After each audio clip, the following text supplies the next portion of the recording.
kanun hilungai in na ruma chale yangin arota kathin lungpo riak mo yang van sakhi lui tui cha kang mai van ro tui lo thenga kathin lung le ro tan anun na tui mangai na va kalvari luam swat swan nun tharmin beta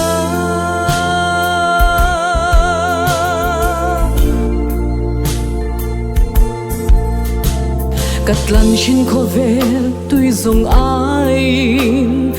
athum zoge kalal pa chu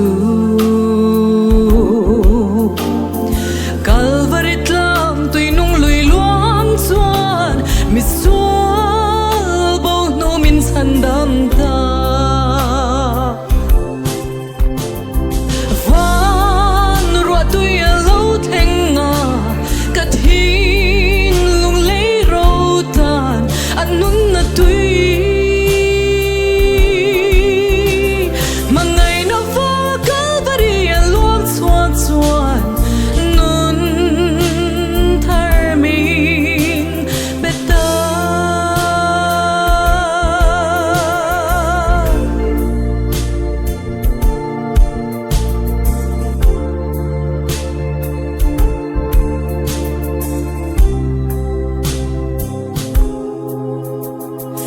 Purit purat sa varum te u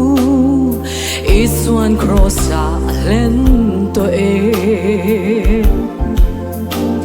mangai tungai avante tampo mangai tu iswato ke van ro tu ya lo thenga kathin lung le ro tan anun na tui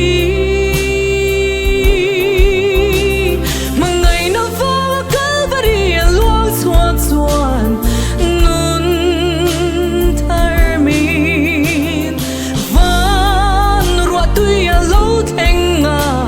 kathin lung le ro tan anun na tui mangai na va kalvari luang swan swan nun tharmin beta